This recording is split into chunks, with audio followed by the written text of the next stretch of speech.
जी, कैसे हैं आप? उम्मीद करता हूँ जहाँ भी होंगे अपने अपनी फैमिली के साथ प्यार मोहब्बत के साथ रह रहे होंगे। हम भी आपके अपने ही हैं। हम सभी प्यार मोहब्बत दिखाते जाइएगा। चैनल को सब्सक्राइब कीजिएगा, वीडियो को लाइक कीजिएगा और कमेंट बॉक्स में अपना कमेंट ज़रूर कीजिएगा। जगजीत सिंह गज़ल के बेताज बादशाह, नाम तो आपने सुना होगा और उनकी गज़लें भी सुनी होगी।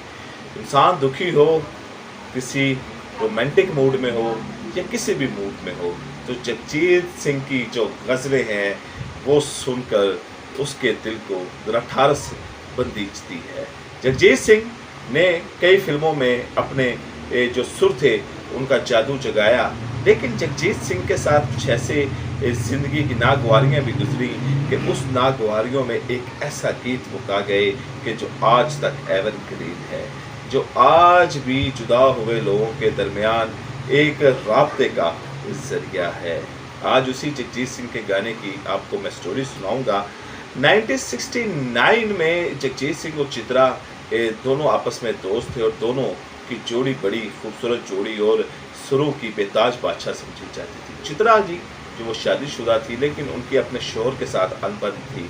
उनकी जो निजी जिंदगी थी वो खुशगवार नहीं थी।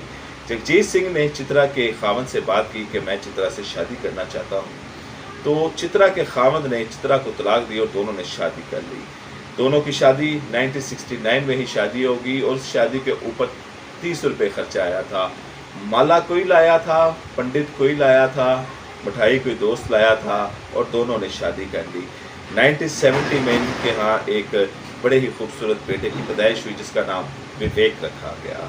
जगजीत सिंह अपने सुरों के जादू जगा रहे थे और उनकी जो गज़लें थी वो सुपर हिट हो रही थी। जगजीत सिंह भारत के साथ साथ पाकिस्तान में बड़े हिट थे और उनकी एक बड़ी फैन फॉलोइंग थी। 1981 में इनकी गज़लें सुपर हिट हो रही थी और एक गज़ल तो ऐसी थी कि जिस जगह पे जाए, वो पान का खोखा हो, वो कोई 5 स्टार रेस्टोरेंट हो, वो कोई गली हो, वो कोई घर हो, वो कोई कूचा हो, वो कोई करिया हो, वहाँ पर एक ही गज़ल बज रही होती थी, बात निकलेगी तो दूर तलक जाएगी। लेकिन फिर जगजीत सिंह की ज़िंदगी में एक ऐसा मोड़ आया कि 1990 में उनके बेटे कार हादसे में इस दुनिया को छोड़ के चले गए और ये एक ऐसा मुश्किल वक्त था कि जिसने जगजीत सिंह और चित्रा को तोड़ के रख दिया था और दोनों बड़ी देर तक वो दोनों खामोश रहे। उन्होंने कोई गज़ल नहीं कही, कोई उनके मुंह से कोई गीत नहीं निकला। फिर 1991 में एक गज़ल जो थी वो लता जी के साथ निकाली गई, एक एल्बम निकाली जगजीत सिंह ने जिसका नाम था सजदा।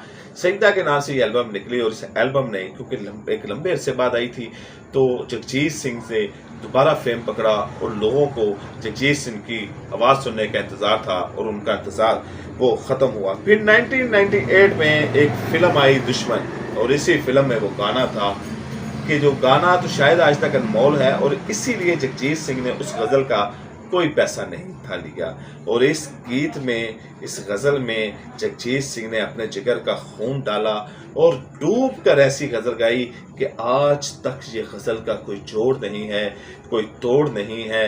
जो लोग जुदा हो जाते हैं उनके दरमियान कम्युनिकेशन का ये एक ज़रिया बन गई और अपने जज्बात का इजहार का ज़रिया बन गई। ये ऐसी गज़ल जगजीत सिंह ने गाई कि जो अमर हो गई, अनमोल हो गई और जब तक गज़ल के शौकीन रहेंगे, जब तक इस अदब को समझने वाले लोग रहेंगे, तब तक इस गज़ल का जो मुकाम है वो मौसीकी की दुनिया में हमेशा नुमाया रहेगा। जगजीत सिंह क्योंकि वो एक फेमस थे, सिंगर भी थे और उनके एक डिमांड भी ज़्यादा थी, लेकिन उन्होंने इस गज़ल का कोई पैसा नहीं लिया क्योंकि उन्होंने कहा कि ये गज़ल ऐसा है कि जैसे मेरे दिल की तर्जुमानी है। उस गज़ल के बोल फिल्म दुश्मन 1998 में इस नज़र की फिल्म थी, काजोल थी इसमें, जिसमें उन्होंने ये शोर आफाक गज़ल गाई, ना चिट्ठी ना कोई संदेश, न जाने कौन सा वो देश जहाँ तुम चले गए हो। इस गज़ल के बाद आज तक जो लोग जुदाई का सदमा सहते हैं वो ये गज़ल आपको गुनगुनाते हुए ज़रूर नज़र आएंगे। ना चिट्ठी ना कोई संदेश, जाने वो कौन सा देश जहां तुम चले गए। मैं आपसे मुलाकात करता हूँ अगली वीडियो में। इजाज़त दें।